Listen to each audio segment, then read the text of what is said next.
View લઈએ global market તરફથી, કારણ કે એક ફ્લેટ ક્લોઝિંગ શુક્રવારે યુએસ માર્કેટમાં, પરંતુ મહત્વનું એ છે કે ડેઝ લોથી એક રિકવરી સાથે આપણને યુએસ માર્કેટ બંધ થતા દેખાડી રહ્યા છે. ખાસ જે મહત્વનું રહેશે હવે જે રેસિપ્રોકલ ટેરિફને લઈ અને બજારમાં થોડી અસર આપણને બતાવી રહી છે 2 એપ્રિલે, આપણે એના પર એક નિર્ણય જોશું. આઈએમપી જે ડેટા કહી શકાય મહત્વના, ખાસ કરીને યુએસ માર્કેટ માટે પીસી ડેટા જે છે, કન્ઝ્યુમર સેન્ટિમેન્ટ ડેટા છે, આ બધા વચ્ચે કઈ રીતે એક સેટઅપ તમે જોઈ રહ્યા છો જે ગ્લોબલ માર્કેટ તરફથી આપણા માટે બનતા દેખાડી રહ્યા છે? ગુડ મોર્નિંગ ચાની. ડેફિનેટલી જે રીતે ગ્લોબલ માર્કેટના સેટઅપ છે એ થોડા વોલેટાઇલ છે.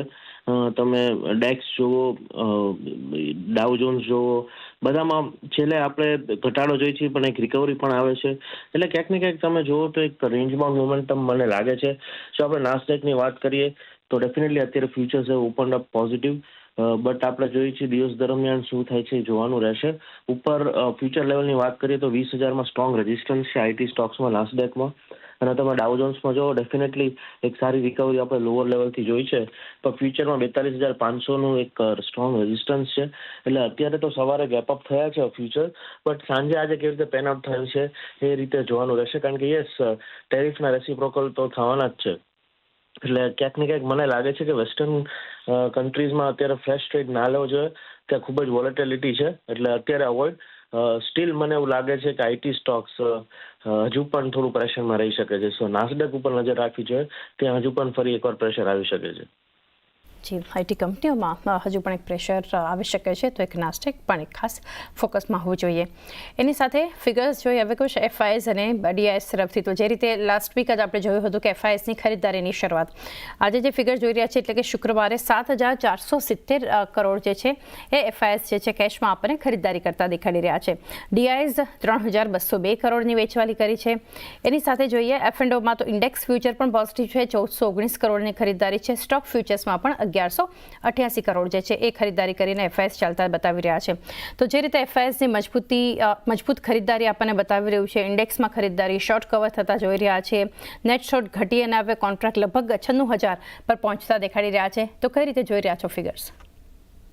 ડેફિનેટલી બાઇંગ 2 દિવસથી કરે છે. લાસ્ટ વીક સારું એવું બાઇંગ કર્યું છે, that's a good sign. But તમે સામે ડીઆઈ જો તો થોડું પ્રોફિટ બુકિંગ કરી રહ્યા છે. એટલે ક્યાંક ને ક્યાંક મને લાગે છે કે થોડું રોટેશનલ ચાલી રહ્યું છે. યર એન્ડિંગ છે એટલે મે બી ડીઆઈઝ આર બુકિંગ પ્રોફિટ્સ.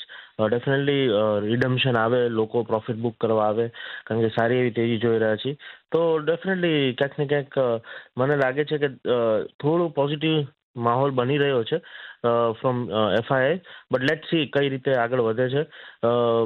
આજનો દિવસ ખૂબ જ મહત્વનો રહેશે, કારણ કે 2 દિવસ આપણે ટ્રેન્ડ ચેન્જ થતા જોઈએ છે. જો આજે પણ એફઆઈઆઈ ખરીદારી કરે છે તો definitely that's a good sign. તો માર્કેટમાં થોડું પોઝિટિવિટીનો માહોલ બનશે. જી, પોઝિટિવિટી એફઆઈએસની આ ખરીદારી હજુ પણ આપણને એટલે આજના દિવસમાં પણ જો દેખાશે તો એક પોઝિટિવ, અને આપણે એના પર ફરી કાલે નજર પણ કરીશું. સ્ટ્રેટેજી હવે બનાવીએ નિફ્ટી માટે. કુછ મંથલી એક્સપાયરી, યર એન્ડ અને સાથે સિરીઝ એન્ડ, આ સપ્તાહ ઘણું મહત્વનું છે અને 23,350 પર નિફ્ટીએ સ્પોટમાં આપણને ક્લોઝિંગ આપ્યું છે શુક્રવારે, લગભગ 0.5% એક મજબૂતી સાથે. કોલ રાઇટર્સનો ઝોન જોઈએ તો 23,400 અને ત્યારબાદ 500 અને 23,600ની સ્ટ્રાઇક પર. નીચે એક્ટિવ પુટ રાઇટર્સ 23,300, 23,200 અને 100 માટે. તો જે રીતે એક નિફ્ટીમાં આપણે જોઈ રહ્યા છીએ કામકાજ, કઈ રીતે વ્યૂ રાખી રહ્યા છો, કયા લેવલ્સ ધ્યાનમાં રાખી આવે? ડેફિનેટલી નિફ્ટીમાં મને લાગે છે એક સારી એવી પોઝિટિવિટીથી લાસ્ટ વીકમાં મોમેન્ટમ જોયું છે. આપણે એક લોએથી ઓલમોસ્ટ 1,000 પોઈન્ટથી એક વધારે મોમેન્ટમ જોયું છે. We are in a strong upside momentum. Short ટર્મના ચાર્ટ્સની વાત કરીએ, બટ જે વીકલી ચાર્ટ્સ ઉપર 15 અઠવાડિયાની જે એવરેજ છે એ 23,350ની આજુબાજુ જ છે. આપણે ત્યાં જ ક્લોઝિંગ આપ્યું છે. એટલે આ વીક ખૂબ જ મહત્વનું રહેશે. તમે રાઇટલી કીધું એમ એક્સપાયરી પણ છે, એટલે 23,350 ઉપર જો ક્લોઝિંગ આપીએ છીએ, સસ્ટેન થાય છે, તો આપણે એક સારી એવી રેલી આવનારા વીકમાં જોશું. હજુ 1-2 વીક મોમેન્ટમ સ્ટ્રોંગ રહેશે. સો ધીસ વીક તમે લોંગ રહી શકો છો, બટ સ્ટ્રિક્ટ સ્ટોપ લોસથી ટ્રેલિંગ સ્ટોપ લોસ 23,120નો રાખવો જોઈએ સ્પોટ લેવલે. ઉપરની સાઈડ પહેલો ટાર્ગેટ 23,450 ને એવી પર સસ્ટેન થાય તો આ વીકમાં 24,000ના લેવલ જોવા મળી શકે. બટ સ્ટ્રિક્ટ સ્ટોપ લોસ 23,120નો રાખવાની સલાહ રહેશે. 23,120 સ્ટ્રિક સ્ટોપ લોસ અને 23,450 એની ઉપર 24,000 સુધીના લેવલ્સ આ સપ્તાહ નિફ્ટી આપણને બતાવી શકે છે. ત્યારબાદ નિફ્ટી બેંક માટેની સ્ટ્રેટેજી એક આઉટ પરફોર્મન્સ ફરી આપણને શુક્રવારે જોવા મળ્યું કુછ, જ્યાં 50,593 ક્લોઝિંગ આપણને નિફ્ટી બેંકમાં જોવા મળ્યું છે. અને જાણીએ છીએ કે શુક્રવારે 200 ડેમાં ઉપર બંધ જે છે આપણને ક્લોઝિંગ નિફ્ટી બેંકે આપ્યું છે. કોટક બેંક છે, ICICI bank, HDFC bank almost બધા બ્રેકઆઉટ પર આપણને દેખાડી રહ્યા છે. અને જે રીતે પીએસયુ બેન્કિંગ કાઉન્ટર્સ જે કોન્ટ્રીબ્યુટ કરી રહ્યા છે એ પણ મહત્વનું આપણને બેંક નિફ્ટી માટે બનતું દેખાડી રહ્યું છે. એની સાથે નજર કરી લઈએ જે કોલ રાઇટર્સ એક્ટિવ હતા નિફ્ટી બેંક પર 50,800, 51,000 અને 51,500 માટે. નીચેની તરફ એક્ટિવ પુટ રાઇટર્સ 50,200 પર, 50,000 અને 49,800 માટે. કઈ રીતે એક વ્યૂ રાખી રહ્યા છો હવે સ્ટ્રેટેજી નિફ્ટી બેંક પર?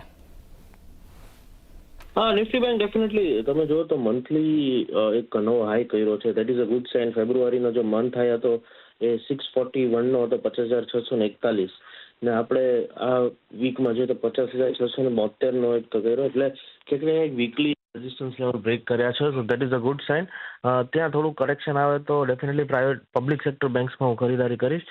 મને લાગે છે ક્યાંક ને ક્યાંક ત્યાં એક મોમેન્ટમ પાછું પિકઅપ થશે. સો પ્રાઇવેટ સેક્ટર બેંક્સમાં આપણે ઓલરેડી મોમેન્ટમ જોયું છે, બટ પબ્લિક સેક્ટર બેંક જો સપોર્ટ કરે તો આપણે 51,200 સુધીના લેવલ જોઈ શકીએ છીએ આ વીકમાં. સો ફ્રેશ ખરીદારી ઇન્ડેક્સમાં નથી, કારણ કે ઓલરેડી સારો મૂવ જોઈ ચૂક્યા છીએ, but definitely if you are a short term trader તો સ્ટોક સ્પેસિફિક પબ્લિક સેક્ટર બેંક્સમાં યાદ રાખજો. મને લાગે ઇન્ફોએજમાં હું ખરીદારી કરીશ. ત્યાં એક સારી એવી તેજી આવે છે. ઇન્ફોએજમાં તમે જુઓ તો એક સેફ બેટ છે. શોર્ટ ટર્મ તમે જુઓ તો કન્સોલિડેશન થયું છે. 6,870ના સ્ટોપ લોસથી બીટીએસટી કરવું જોઈએ. ઉપરની સાઈડ મને લાગે છે એકવાર 7,200 લેવલ આ વીકમાં જોઈ શકી. સો ઇન્ફોએજ ઉપર મારી એક શોર્ટ કવરિંગ માટે બાયની સલાહ છે. પેલો બાય કોલ રહેશે એ છે એક્સિસ બેંક. ઓવરઓલ આપણે જોઈએ તો પ્રાઇવેટ બેંકમાં સારું એવું બાઇંગ બનતા પણ જોવા મળે છે. પેટર્ન બી આપણે જોઈએ તો એચડીએફસી, આઈસીઆઈ, કોટક, એક્સિસ આ બધાની પેટર્ન બી આપણે જોશું તો પેટર્ન બહુ જ સ્ટ્રોંગ બનતા પણ જોવા મળી રહી છે. લાસ્ટ વીક આપણે જે રિકમેન્ડ કરેલું તો કોટક બેંક એમાં બી આપણે જોયું તો સારું બાઇંગ આવતા પણ જોવા મળે છે 2 વીકના અંદર. હવે એનાથી આપણે જોશું તો એક્સિસ બેંક આપણે જોશું તો એનાથી 100 DMA લેવલનો બ્રેકઆઉટ આવી રહ્યું છે કાઉન્ટરમાં. સાથે જ આપણે જોઈએ તો મંથલી ચાર્ટના હિસાબથી એક રાઉન્ડિંગ ફોર્મેશનની પેટર્ન બનતા પણ જોવા મળે છે, જેમાં કાઉન્ટર 1074ના ઉપર નીકળી જાય છે. ત્યારબાદ રેન્જ શિફ્ટિંગ બી થતા આપણને કાઉન્ટરમાં જોવા મળી શકે છે. સો લોંગની પોઝિશન ક્રિએટ કરવાની સલાહ રહેશે એનાથી એક્સિસ બેંકમાં. અપસાઇડમાં 1120ના ટાર્ગેટ રહેશે અને ડાઉન સાઇડમાં જે હિસાબથી આપણે જોઈએ તો 1,060ના સ્ટોપ લોસ છે. એક્સિસ બેંક પહેલો બાય કોલ રહેશે અને જે સેકન્ડ બાય કોલ છે એ છે અંબુજા સિમેન્ટ. ઓવરઓલ આપણે જોઈએ તો સિમેન્ટ પેકમાં બી આપણે જોશું તો ફ્રાઇડે સેશનમાં સારું બાઇંગ બનતા પણ જોવા મળ્યું છે. એક ટ્રેન્ડ લાઇનનું બ્રેકઆઉટ આવી રહ્યું છે કાઉન્ટરમાં. સાથે જ આપણે જોશું તો વોલ્યુમ બ્રેકઆઉટ બી આપણને લાસ્ટ વીક આવતા પણ જોવા મળ્યું છે, જેના લીધે મને લાગે છે કન્ફર્મેશન બનતા પણ જોવા મળી રહ્યું છે કાઉન્ટરમાં. લોંગની પોઝિશન ક્રિએટ કરવાની સલાહ રહેશે એનાથી અંબુજા સિમેન્ટમાં. અપસાઇડમાં 535ના ટાર્ગેટ રહેશે અને ડાઉન સાઇડમાં 500નો સ્ટોપ લોસ રહેશે. ચોક્કસ જ આપણે પણ બાય ઓન ડિપ્સની સલાહ જે સ્ટાર્ટિંગમાં આપણે ડિસ્કસ કરીએ એ હિસાબે તો સ્ટોક્સ પણ અમારા બાય રહેશે. પહેલો સ્ટોક સિમેન્ટ સેક્ટરમાંથી રહેશે એસીસી. એસીસીના તમે ડેલી પ્રાઇસ ચાર્ટ જોશો તો અહીંયા એક રાઉન્ડિંગ બોટમ પેટર્ન તો ઇન્ટ્રાડેમાં તમે જોશો તો ઇન્વર્ટેડ હેડ એન્ડ શોલ્ડર પેટર્નનું બ્રેકઆઉટ છે. થર્સડેના ફોલોઅપ એક પ્રેશર પછી આપણે જોઈએ તો ફ્રાઇડે ફોલોઅપ બાઇંગ આપણને જોવા મળ્યું છે. એક મેજર રેઝિસ્ટન્સ છેલ્લા 10 દિવસનું 1900 હતું એને ક્રોસ કર્યું છે. સો 1910 1915 વચ્ચે આપણે લોંગ કરવાનું રહેશે. જે રીતના ચાર્ટ પેટર્ન છે ઉપરમાં તમે જોશો તો પોઝિશનલી તો અમને લાગે છે કે 2000 સુધીના ટાર્ગેટ આવશે, પરંતુ ઇન્ટ્રાડે પોઈન્ટ ઓફ વ્યૂ 1-2 દિવસના પોઈન્ટ ઓફ વ્યૂથી 1950ના ટાર્ગેટ માટે આપણે એસીસી બાય કરશું. જે સ્ટોપ લોસ આપણે મેન્ટેન કરવાનો છે એ 1890નો સ્ટોપ લોસ આપણે મેન્ટેન કરવાનો છે. બીજો જે કોલ રહેશે એ સિપ્લાનો રહેશે. ફાર્માની અંદર પણ આપણે જે રીતે જોયું છે કે નીચેના લેવલથી એક સારી એવી રિકવરી આપણને જોવા મળી છે. તો સિપ્લાના ચાર્ટ પેટર્ન તમે જોશો તો અહીંયા પણ 200 દિવસની મૂવિંગ એવરેજ ઉપર સસ્ટેન છે. એક કપ એન્ડ હેન્ડલ પેટર્ન યા તો રેક્ટેંગલ પેટર્ન બ્રેકઆઉટ આપણને દેખાય છે. 1520ની આજુબાજુનું આ બ્રેકઆઉટને આપણે પ્લે કરશું. ઉપરમાં તમે જોશો તો 1560 સુધીના ટાર્ગેટ અમને દેખાય છે, જે પ્રીવિયસ રેઝિસ્ટન્સ હતું. અને એઝ અ સ્ટોપ લોસ આપણે જે મેન્ટેન કરવાનું છે એ 1499નો સ્ટોપ લોસ મેન્ટેન કરવાનું છે. તો 1499ના સ્ટોપ લોસની સાથે સિપ્લા પણ આપણે બાય કરવાનું રહેશે.